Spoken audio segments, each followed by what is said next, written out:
Hello बच्चों and welcome to the new episode of class 10 science. और आज का हमारा टॉपिक है इफेक्ट्स ऑफ ऑक्सीडेशन, यानी कि ऑक्सीडेशन की असर हमें कहाँ देखने को मिलती है। इसके प्रैक्टिकली दो एग्जांपल्स आपकी टेक्स्ट बुक में दिए गए हैं, एक है कोरोजन और दूसरा है रेनसिडिटी। चलिए देखते हैं कोरोजन में क्या होता है।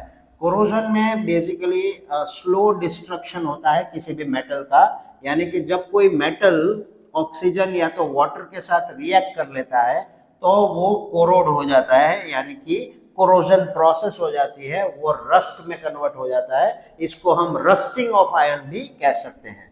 एग्जाम्पल दिया, आयरन रिएक्ट विथ ऑक्सीजन यानी Fe+3O plus H2O gives us Fe2O3 multiplied by H2O, यानी कि वो हमें देगा जंग, जिसे हम कहते हैं रस्ट। इफेक्ट्स और इसकी हार्मफुल इम्पैक्ट क्या हो सकते हैं। Waste metal and cause huge economic loss, बहुत सारा पैसा बिगड़ सकता है। Weaken structures like building, bridges, vehicles, यानी जहाँ पे मेटल को यूज किया है वो स्ट्रक्चर वीक हो जाएगा। Damage machine, tools and equipment, अगर मशीन में हम वो जंग वाला यूज करेंगे तो मशीन भी प्रॉपर आउटपुट नहीं देगा। And leads to leakage in pipes and tanks, यानी कि अगर पाइप में कोरोजन हो गया है तो वहां से पानी का या तो ऑयल का या कोई भी लिक्विड जिसे हम ट्रांसपोर्ट कर रहे हैं उसका लॉस हो सकता है। इसके कोरोजन के प्रिवेंशन के लिए हम क्या कर सकते हैं, हम पेंटिंग कर सकते हैं, यानी मेटल के ऊपर पेंट लगा दो तो ऑक्सीजन से कांटेक्ट खत्म हो जाएगा।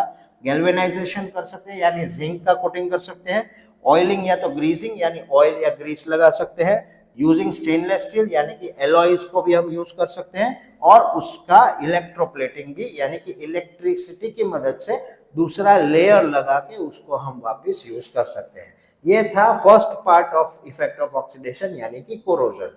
कोरोजन ऑक्सीडेशन का एक और एग्जांपल है, एक और इफेक्ट है, वो है रेनसिडिटी। रेनसिडिटी यानी कि जहां पे फैट्स और ऑयल्स में बनी हुई कोई चीज है, अगर उसे हम ज्यादा समय तक ओपन एयर में रख देते हैं तो उसमें से बैड स्मेल आना शुरू हो जाता है और उसे हम कहते हैं कि अब वो रेनसिड हो गया है।